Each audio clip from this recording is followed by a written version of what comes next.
virtually. I want to thank Chevalier's Books for hosting this event. It's a wonderful institution, and you should support it either by buying my book from them or buying some other book from them. I also want to thank my good friend Devon Carbado for agreeing to be in conversation with me during this event about the book. When Chevalier suggested that it'd be good to have somebody other than me talking, somebody in conversation about the book, Devon was my first thought of somebody who would be really great and insightful. So I was delighted that he agreed to do it. So I'm going to talk a little bit about the book, and then I'm going to let Devon say what he thinks, and then we'll have some back and forth. And then I hope that those of you who are joining us will send questions. This is a webinar format, so unfortunately, I don't think that you can appear with your face, and I won't be able to see you, but you can send the questions, which Cyan will moderate, and I hope you will. So the basic point of this book is that we think we know what we're talking about when we talk about violent crime, but we really don't. And the fact that we don't and that we think that we do does a lot of damage. It helps to perpetuate a lot of what's wrong with the criminal justice system in the United States. And there's lots wrong with the criminal justice system in the United States, so that's saying something. The starting point for this book, the thing that got me started along the path of writing it, was the realization that having spent most of my career working in the criminal justice system, either as a prosecutor or as a law professor specializing in criminal law and criminal procedure, the subject that I had been studying has been dominated over the last several decades by two stories, both of which are tragedies, and both of which have to do with ideas about violence. So the first story is the story of mass incarceration, which most of you, I suspect, are familiar with. We incarcerate people at a higher rate than any other country in the world. We incarcerate people at 5 to 10 times the rate of any country in Western Europe or the United Kingdom or Canada or Australia. Our rate of incarceration has dropped a little over the last decade, but it's still vastly higher than any country that we'd want to compare ourselves to. We have 5% of the world's population and 25% of the world's prisoners. The people that we put behind bars are disproportionately Black, Latino, and members of other racial minorities. Non-white Americans are 40% of the country and 70% of the people locked up. Mass incarceration has been a decades-long train wreck. It's destroyed lives, it's wrecked families and communities, it's sucked budgets dry, and violence has a lot to do with it for reasons that I'll talk about in a moment. But before I do that, I want to mention the other story that has dominated the subject of criminal law and criminal procedure over the course of my career, which is the dramatic failure or collapse of police reform. So 20 years ago, 25 years ago, police reform was widely regarded as an unqualified success. It was thought so successful that law professors who didn't teach criminal law or criminal procedure regularly held up community policing, CompStat, and other pillars of late 20th century police reform as exemplars that other parts of government should emulate in modernizing themselves. Today, police reform is widely written off as an utter failure. Lots of people who work and think about the criminal justice system now view police reform as a complete dead end. So much so that they think we shouldn't even be talking about reforming the police. That's a trap. Instead, we should be talking about abolishing the police, or at least radically shrinking police departments by defunding them. So both of these stories, as I say, are tragedies, and both of them have to do with ideas about violence. So let me go back to mass incarceration. About half of all prisoners in the United States are locked up for offenses that are classified as violent. And that's a percentage that has been steadily rising over the last several decades. In California, where 20% of the country's prisoners are held, many of our prisoners are serving decades-long sentences under our 3 strikes law, which focuses on repeat violent offenders. The United States could let out every single person behind bars who's incarcerated for a nonviolent offense. And that would bring our rate of incarceration roughly down to the rate of incarceration in countries like Russia, Cuba, and Rwanda. If we want our rate of incarceration to look like the rate of incarceration in Western Europe or the United Kingdom or Canada or Australia, or like the rate of incarceration looked in the United States up until the 1980s, we need to radically rethink the penalties that we impose for, quote, violent, unquote, offenses. And that is a challenge, because the idea that violence is a clear, objective measure of the seriousness of offenses, that violent offenses are a category we can use to single out the most dangerous offenders and the ones least deserving of mercy, is very deep and very pervasive. And I'll give you one example. When Gavin Newsom ran for governor of this state in 2018, part of his platform consisted of pledges to reform our criminal justice system and to reduce levels of incarceration in California. Nonetheless, when the COVID-19 pandemic began in early 2020 and pressure mounted to release prisoners early to reduce the spread of the coronavirus behind bars, Governor Newsom drew a sharp line. He said, and this is a direct quote, "I have no interest, and I want to make this crystal clear, in releasing violent prisoners from our system." And that idea that even during a pandemic, that everybody knew would use prisons and jails as principal breeding grounds, even in those circumstances, violent offenses were a category apart, was not something that Gavin Newsom believed by himself. Governors throughout the country said similar things. So did officials associated with the federal prison system. So as a result, during the spring of 2020, when the pandemic began to take off, rates of incarceration fell slightly in the United States, but only by about 1.5%, negligible. And we're now up to around 3,000 deaths of prisoners and guards from COVID. And it is impossible to know how many deaths in surrounding communities can be attributed to the fact that COVID was allowed to spread in overcrowded jails and prisons, through which people cycled in and out, bringing the disease back into the community. And that's tied up with in part, with our idea that violence is a third rail, that whatever we do, whatever we reform about the criminal justice system, violent offenders are a category apart. So that's why I say that the story of mass incarceration has a lot to do with violence, and more particularly with ideas about violence. So with police reform, the problem is the opposite. It's not that we focus too much on violence and assume that violence is a clear divider. It's that violence was off the radar screen for most police reformers throughout the concluding decades of the 20th century.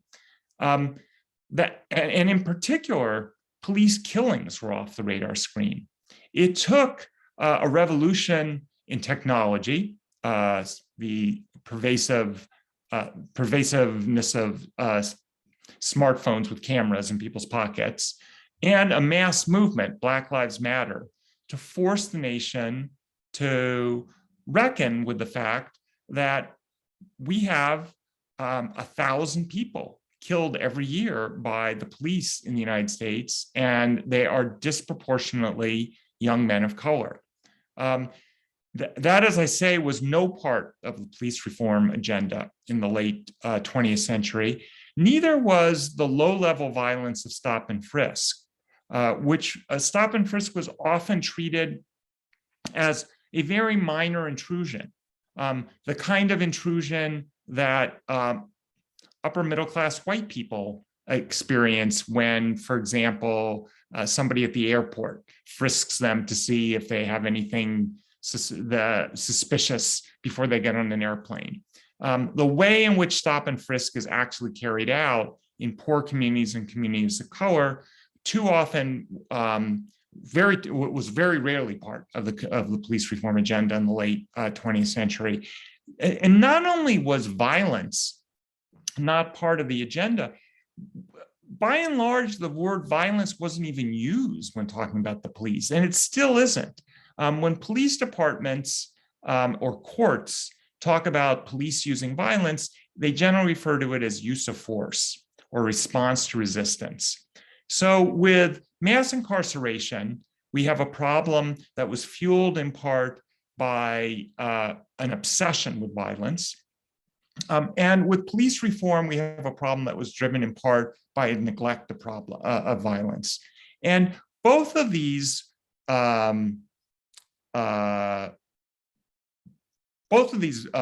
phenomena are wrapped up with the way we talk about violence and think about violence. And in the book, I discuss 3 different kinds of ideas about violence that the law relies on, and that vary depending on what field of violence we're discussing. Some of those ideas about violence have to do with the significance of violence, some have to do with the definition, and some have to do with the nature of violence. So let me start with the significance of violence. We view it as obvious today that violent crimes are the most serious crimes, the crimes that are least deserving of mercy, crimes that even if we're going to have leniency with regard to other offenses, we shouldn't have leniency with regard to those. That's a relatively new idea. It dates back roughly to the early 1960s. Before the 1960s, it's not that violent crimes weren't thought especially bad.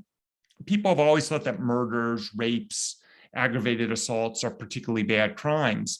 But until the middle of the 20th century, until about 1960, it was rare for anybody to suggest that you could distinguish crimes in a useful way by distinguishing violent offenses from nonviolent offenses. It was rare for people to think that violent offenses were categorically worse.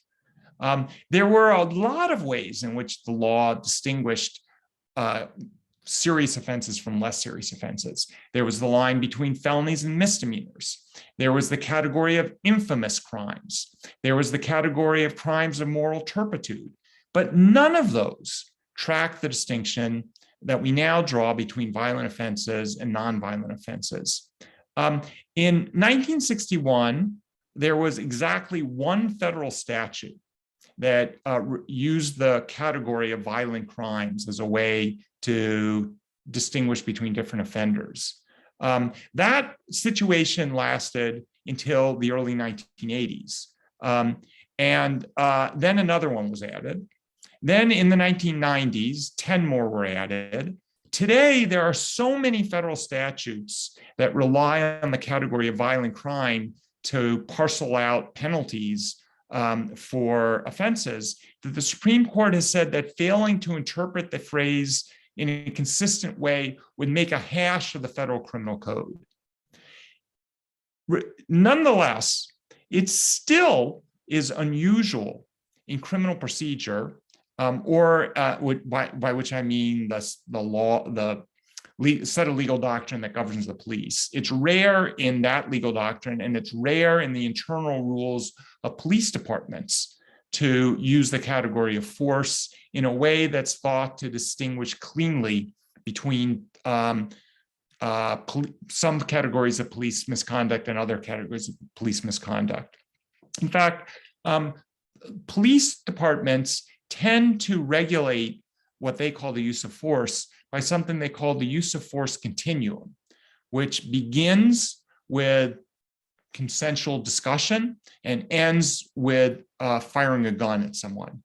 And the idea that departments rely on is that the further you go along this spectrum, the more justification you need.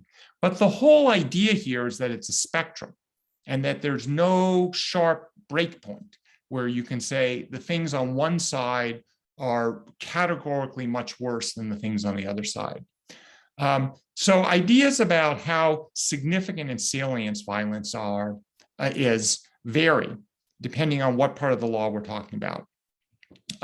So does the definition of violence. And it doesn't matter much that the definition of violence is inconsistent in areas of the law like criminal procedure where it doesn't figure very heavily. But in areas of the law where it does figure very heavily, for example, substantive criminal law and sentencing statutes, then it matters a lot. When you're going to reserve penalties for violent offenders, when you're going to do what Governor Newsom said and say, even during a pandemic, we're not going to even consider releasing violent offenders, then it matters a lot how you define violent crime. And it turns out that the definition of violent crime is highly variable and highly artificial. For example, virtually every state in the United States, including California, classifies burglary as a violent offense. And generally, burglary is treated as a violent offense, even if nobody is injured, even if the burglar doesn't carry a weapon, and even if nobody is home when the burglary takes place. Some states classify larceny as violent. Louisiana classifies purse snatching as violent. On the other side of the ledger, it's not the case that everything that we think of in everyday parlance as violent is treated as a serious violent offense. The best example of this is assault. So every state in the country, including California, distinguishes between aggravated assault and simple assault. Simple assault is not a violent felony because it's not a felony at all. And the line between aggravated assault and simple assault is quite subjective. Almost every state says it depends on whether you are using a deadly weapon in the course of the assault or if you threaten serious bodily injury. But serious bodily injury is open to interpretation, and so is what counts as a deadly weapon, it turns out. For similar reasons, the Supreme Court, despite saying that it's really important that we interpret the phrase violent crime consistently, has repeatedly found that parts of the federal definition of violent crime are so convoluted that they're unconstitutionally vague. So that's the second set of ideas about violence that I talk about in the book, ideas about the definition. And the third set of ideas have to do with the nature of violence, whether violence is thought to be self-replicating, whether it's thought of as something that dies out, and more importantly, whether it's thought of as something that inheres in circumstances or whether it's a product of people's innate character.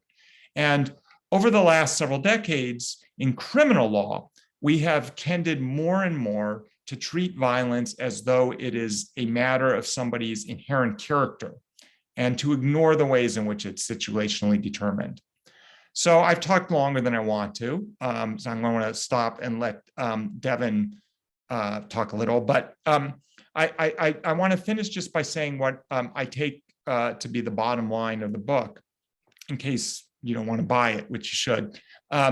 The bottom line of the book is that we shouldn't treat violence as a clear and uncontroversial way to separate out the worst crimes, the worst criminals. And we should be wary of the idea that violence is simply a matter of ingrained character rather than the result of circumstances. And I say that because I think those ideas about violence have had three very bad consequences. They've cloaked race and class prejudice. They've legitimized excessive punishment and protected it from scrutiny. And counterintuitively, they've led us to treat some violence, like police violence, less seriously than we should, because it doesn't match our preconceptions about what violent crime and violent criminals look like. Okay, I'm going to I want to hear what Devon has to say now. Well, thank you very much, David. I'm delighted to have the opportunity to comment on this terrifically engaged book that's terrifically important and terrifically well executed. There's an awful lot of terrifically in that articulation, but I really do mean to say that this is a book for the moment. It's hard to think about the context in which we find ourselves and not say that this is a moment in which law, democracy, and violence are front stage. So absolutely, you should buy this book. And we will be giving a few spoiler alerts, but in many ways, this conversation will not do justice to the level of sophistication, the level of depth, the level of care with which David takes on this question. So the big question the book poses, of course, is what is the relationship between law and violence? And there are a number of important sub-questions that are embedded in that one that I want to be sure to unpack as a point of departure for some questions that I want to pose to David. So how does the law manage the problem of violence? What conceptions of violence do we see in the law? How, if at all, does the law legitimize violence? Is the line that the law draws between violent behavior and non-violent behavior a productive one?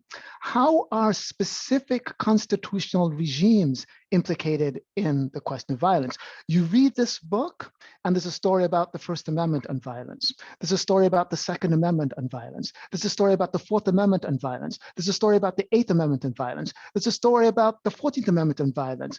These particular constitutional provisions are core features of our democracy, which raises a question about whether and to what extent we might be constitutionalizing violence. Is it possible meaningfully to engage the question of violence without taking seriously questions of race, questions of class, questions of gender, and questions of immigration status? Again, these are all questions that are posed by this book that we won't cover the full terrain of this conversation because I mean for you to read the book. So I want to start the conversation the way that Julie Andrews might from The Sound of Music, which is to say, I want to start at the very beginning because it's a very good place to start. And I'm thinking specifically about a claim in the book about consistency and inconsistency. So you make an argument about the degree to which the law's treatment of violence is inconsistent. Now, one might take from that you're making an argument that law's treatment of violence should be consistent. That's not necessarily the way I read the undertaking, but I do want to push that point in the following sense. Suppose I were to say that the law's approach to violence should be consistent in that it should adopt a situational rather than a characterological approach to violence. So we should jettison the idea that it's about bad people and focus on circumstances. We should be consistent about that.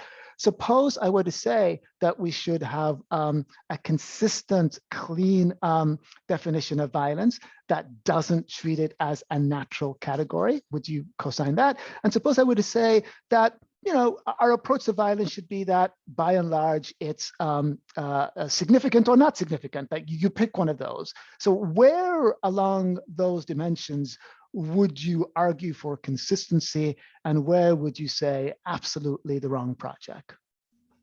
So I think that if we could use the category of violence more consistently, that would be good. And I like the way that you're suggesting that we define it, Devon. I think if we did it, if we use the concept in that way, and we did that consistently, it would push us to a better place. The law would get pushed to a better place. But I don't think it's likely to happen because I think that the concept of violence is inherently ambiguous. In its everyday use, it's not just that the law uses the concept inconsistently. It's that we use it inconsistently in everyday parlance, and violent. We use the category of violence so often that it's hard for us to say, well, when we're talking legally, we're going to use it in a different way than we do in everyday life. And in everyday life, the concept of violence is sometimes used descriptively and naturalistically without any moral or normative component. But very often it does have a moral or normative component. When we talk about people being violent, there is often a degree of moral assessment wrapped up in that. The reason why people often, not just judges and police officers, but lots of other people, often don't describe a police officer grabbing somebody as violent, is because they think, well, that's what the officer's supposed to do. And it's almost universal, this sense that calling something violent has a pejorative connotation. Good violence sounds almost like a contradiction in terms. On the other hand, we often do talk. I mean, we will say things like, can the violence of war be justified? And nobody says, well, that's crazy. Of course, the violence of war can't be justified because violence means something that's not justified. So we often talk, we often use the category, the concept of violence in a way that doesn't have a moral component. But we often use it in ways that does have a moral component. Moreover, what we mean by violence, even apart from that, often is often different. So, for example, arson is sometimes described as violent and sometimes not. Sometimes people say, well, violence means using force against a person. Other times, people find it quite natural to describe the use of violence, certain property offenses as violent, and it goes beyond that.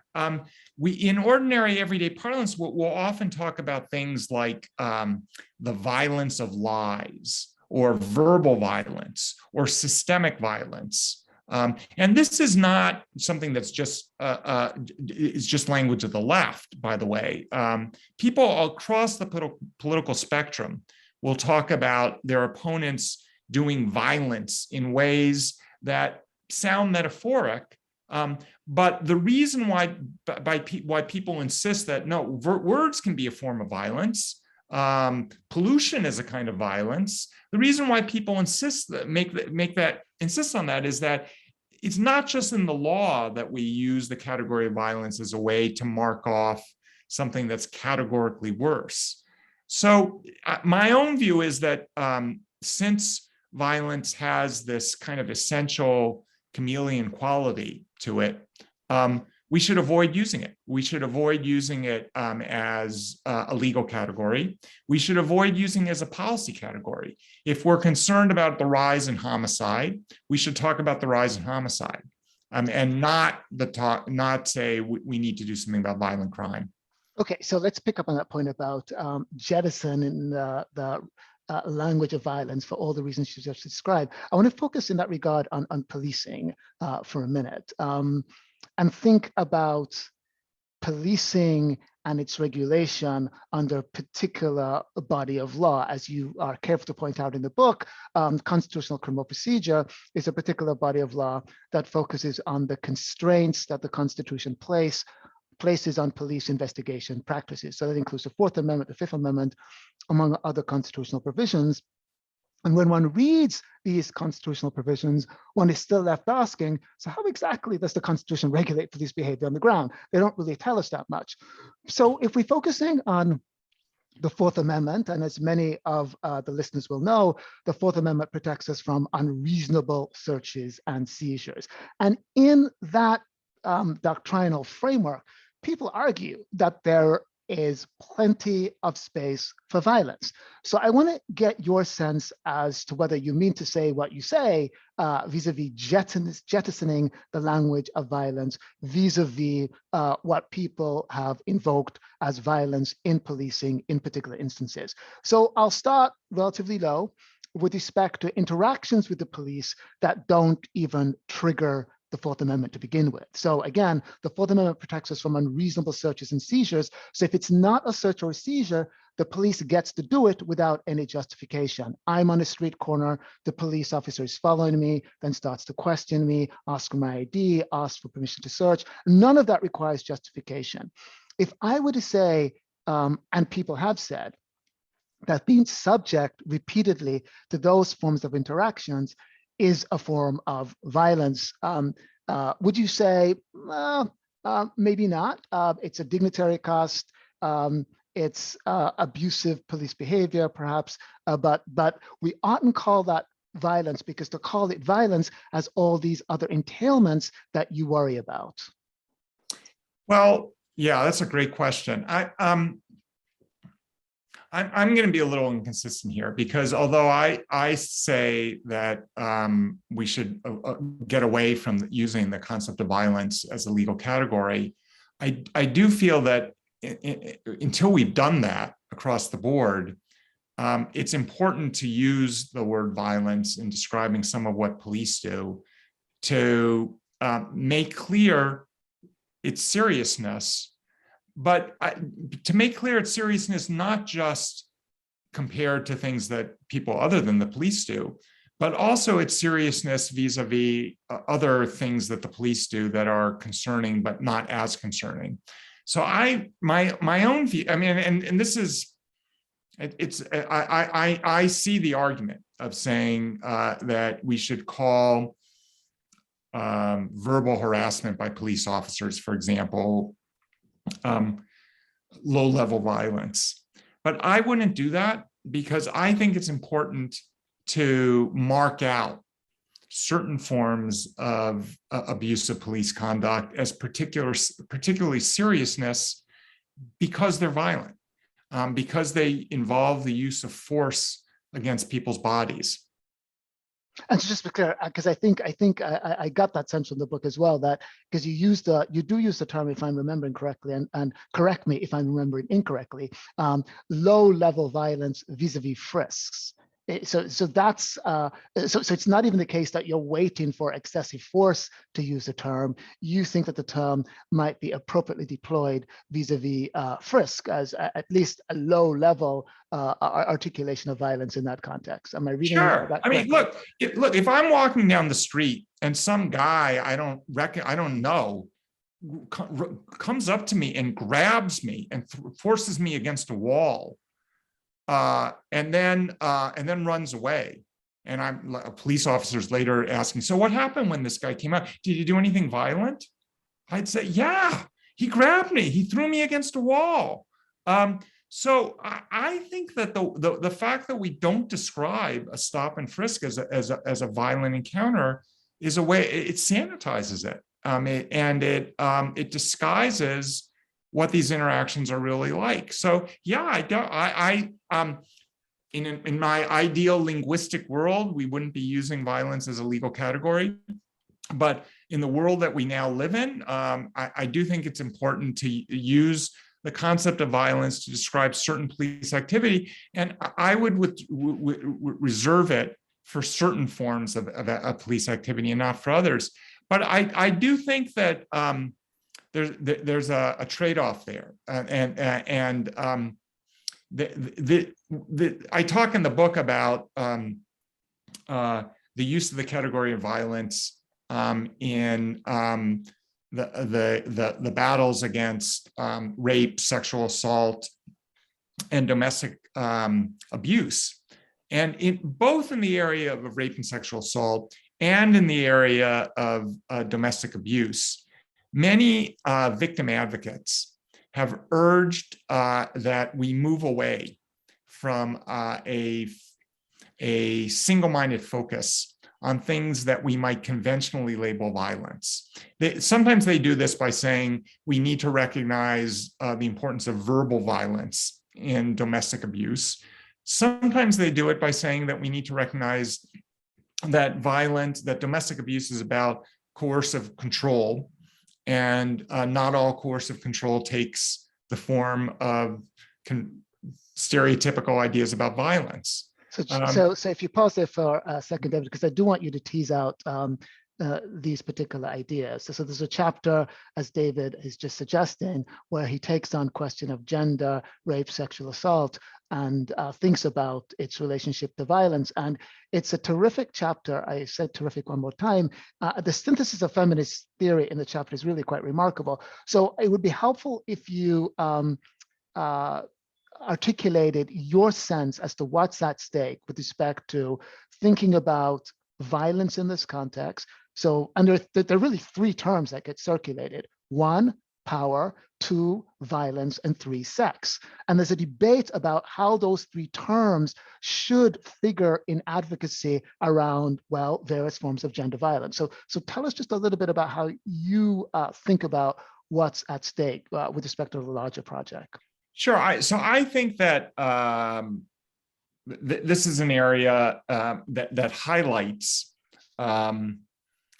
the trickiness of the term violence, and both the value of the term and the way that it can get us into trouble. There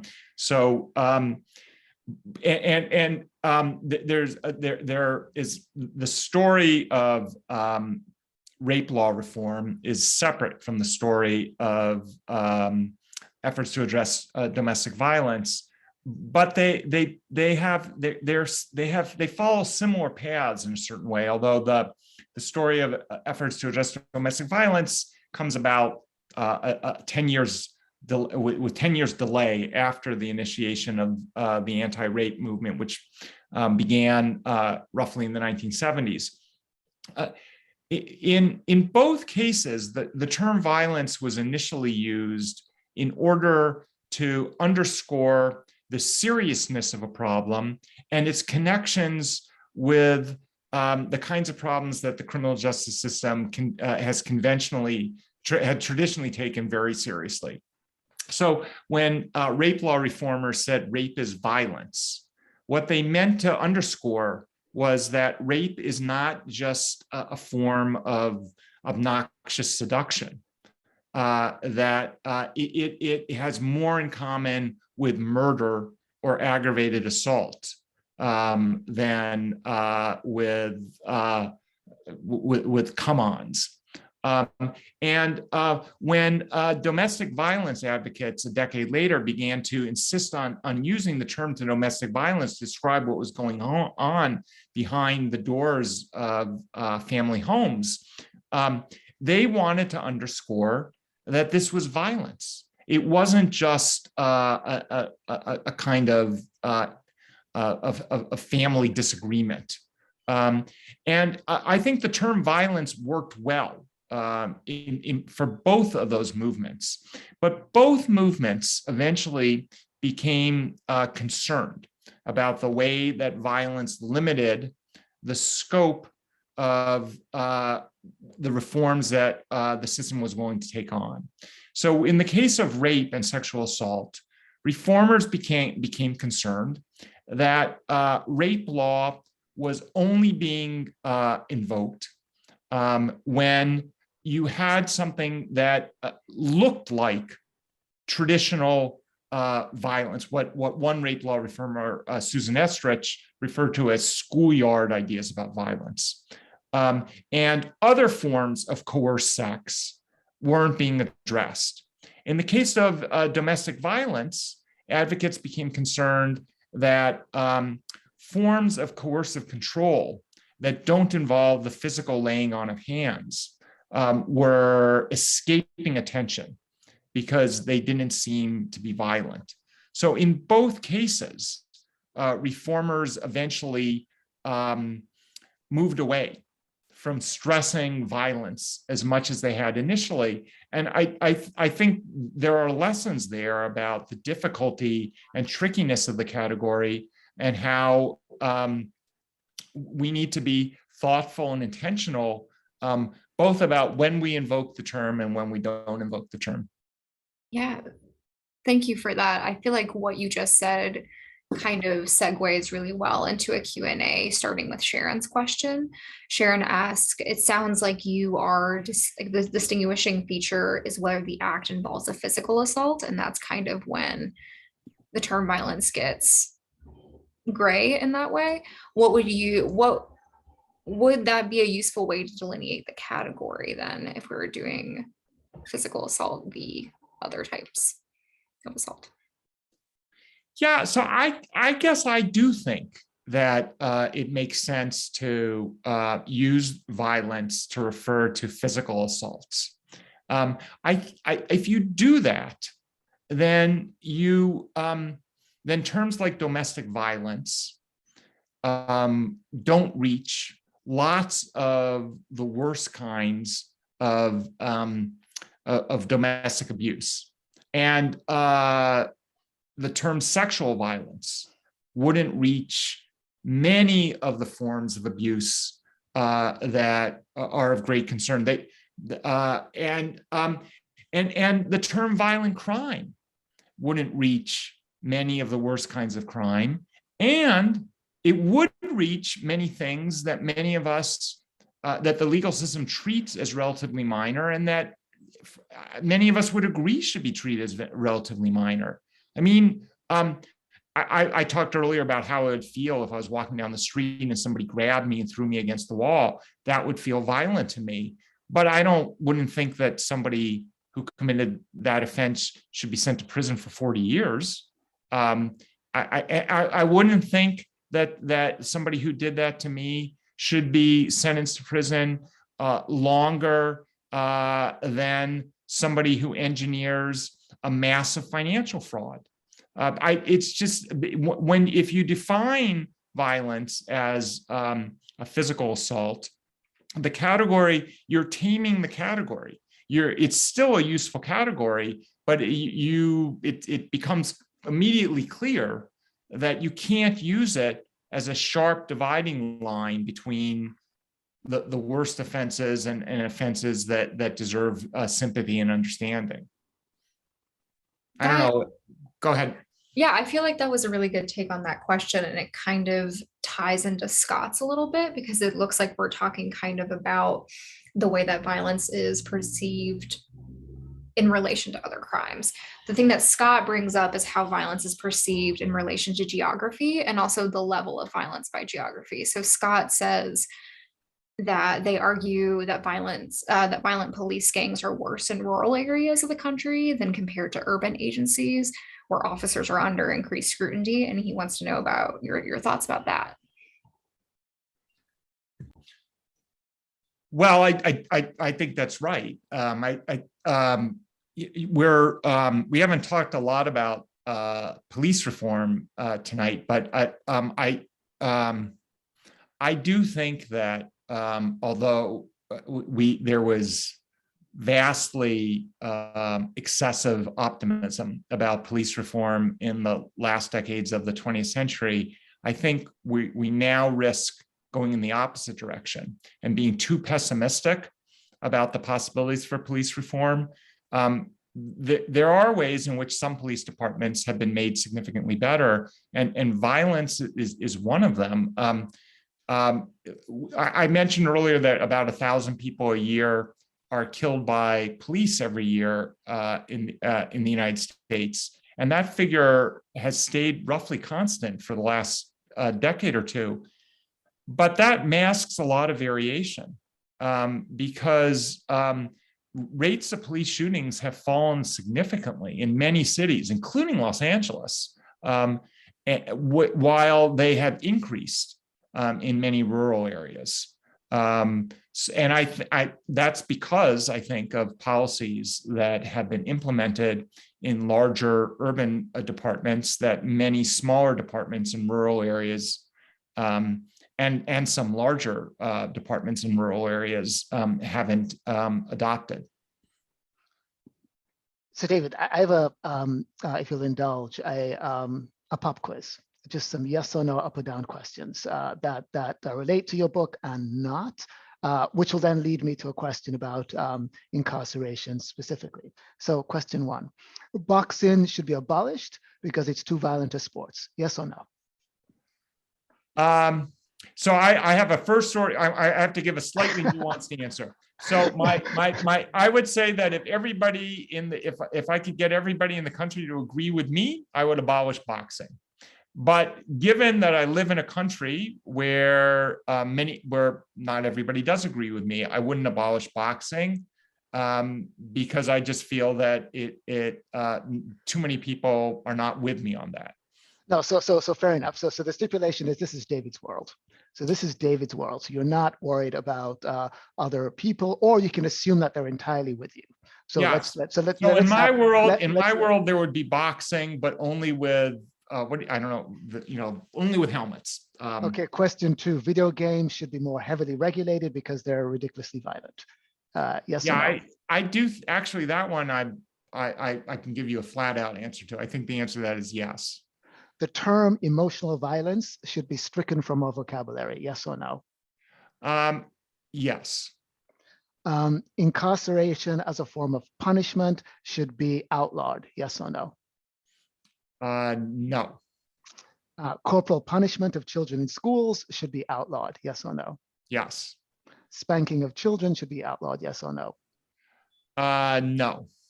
Right, fair enough. So, are there other questions that we have? What are your thoughts about the prosecution of minors as adults for violent crimes? That's a question that Julie posed.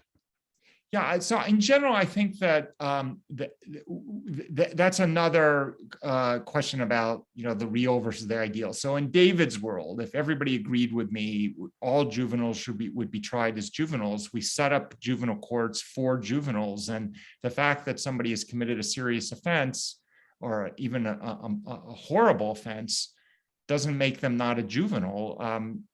But I think as a concession to popular opinion, there's a long history of treating some offenses, mass shootings, for example, as not appropriate for juvenile court. In my world, those cases would be tried in juvenile court. But given that we live in a real world, I would say that we should just try to keep the category of cases in which juveniles are tried as adults as narrow as possible. And we shouldn't fool ourselves that we can say that it's clear that this should not be tried in juvenile court because anybody who commits this crime is not a juvenile.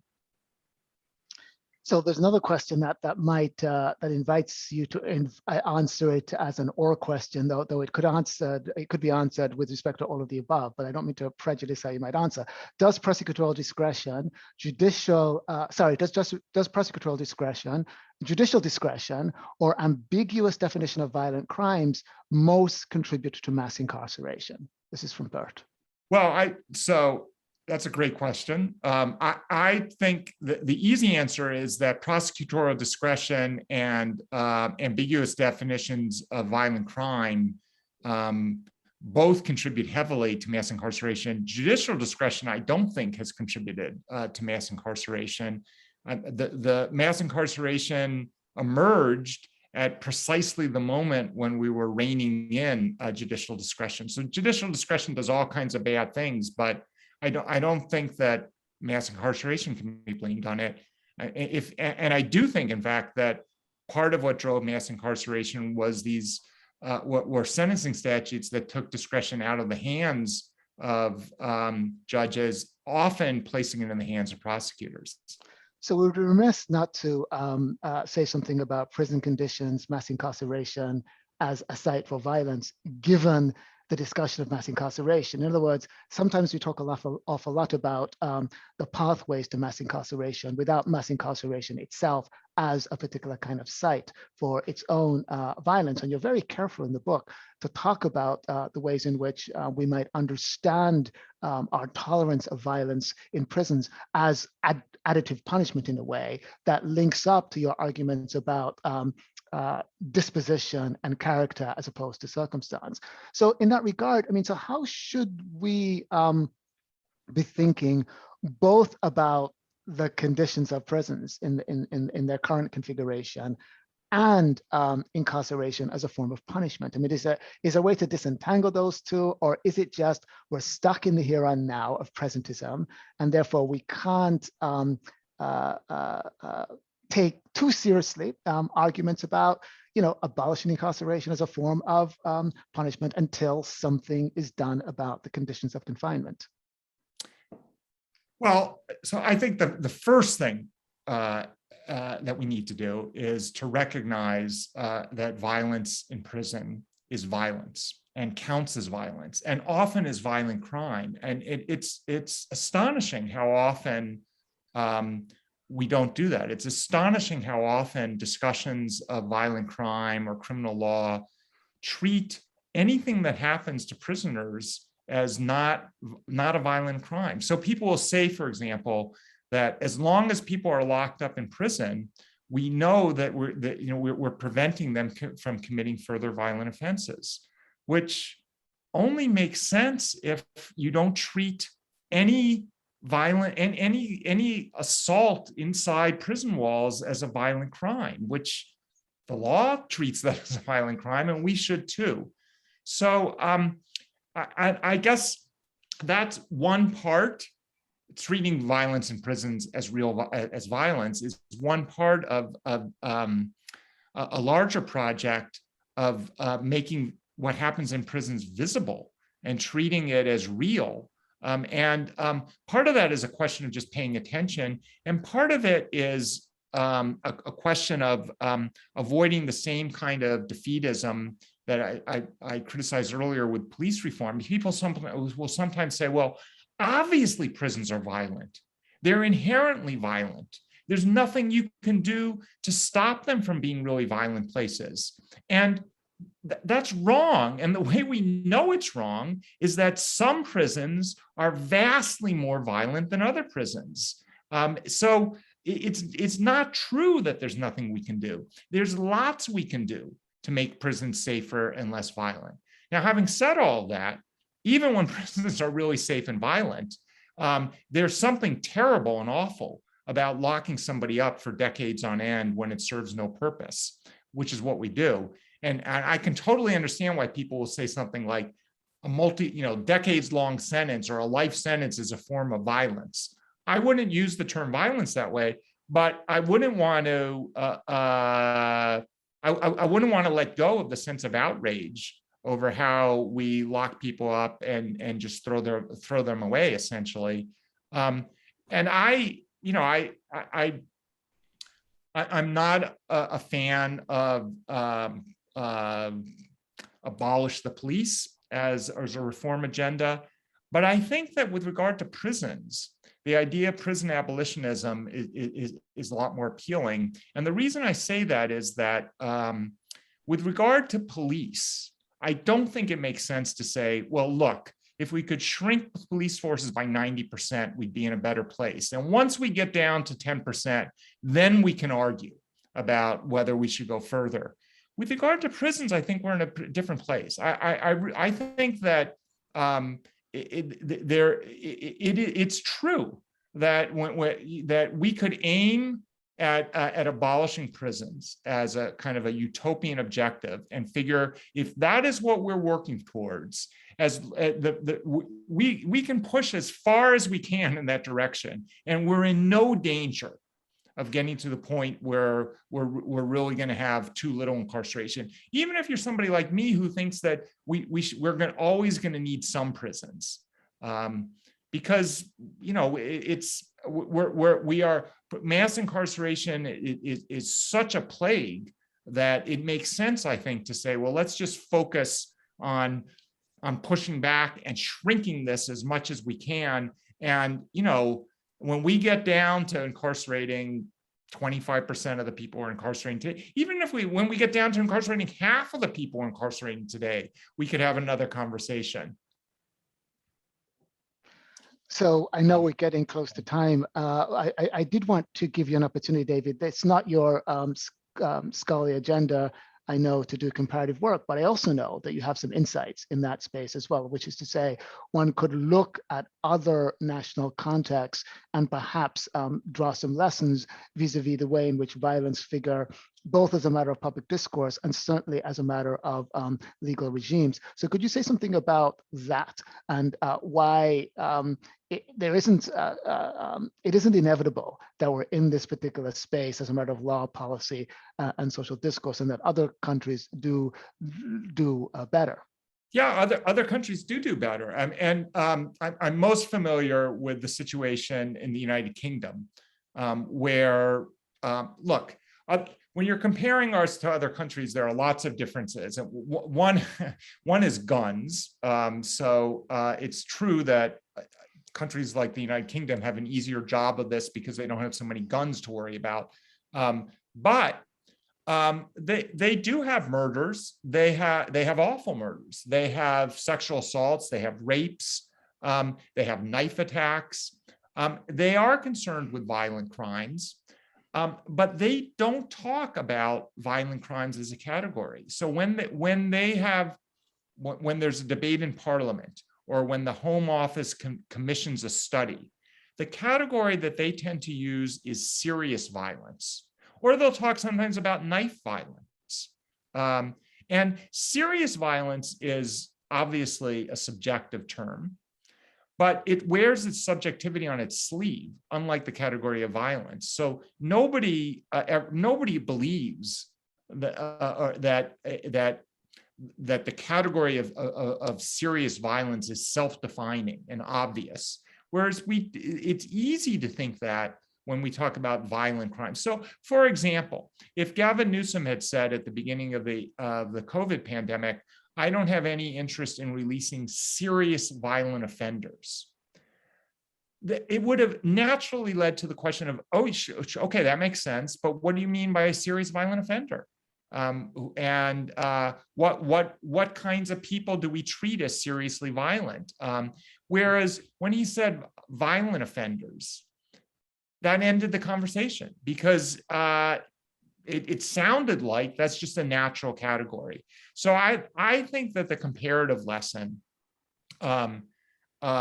with regard to the use of the category of violence is not to treat violence as not to give as much weight to the category of violence standing alone as we do. And the United Kingdom doesn't do that. And when I've talked about this book and this project with people in the United Kingdom, whenever I talk about criminal justice with people in the United Kingdom, it tends to have the same pattern. The discussion goes something like, I'm kind of jealous of where you people are. And they say, are you crazy? Things are terrible here. We have such a mean-spirited, dysfunctional criminal justice system. And I'll say, yeah, let me tell you what's happening in the United States. And when I tell them about how we use the category of violence without a modifier like serious, they say, yeah, okay, you're right. That would be even worse. So Sian, I want to pivot back to you. So tell us where we are. Yeah, thank you all so much for your questions. I just put it in the chat, but I know we had like a few latecomers pop in. If you want to watch the full talk, I will be putting it on our YouTube channel, probably sometime tomorrow. But yeah, thank you all so much. Bert, do you have any closing words? Yeah, so let me just thank these two brilliant scholars for an incredibly interesting evening. Your colleague Sharon Dolovich taught me long ago when we were working on something that the role of law professors is to be idea factories and to force people to think about things they might not have thought about, or to think about things in a different way. David's book and Devon's cross-examination this evening forces all of us to think about important things in a better and different way. And so when people say, why would anybody in his right mind want to own an independent bookstore? I always say first, of course, the river of money that flows in, but more importantly, the opportunity to listen to really interesting, smart people who force you to think about things that you hadn't thought about before. So thank you both. I really appreciate it. This was a wonderful evening. I know. Thank you.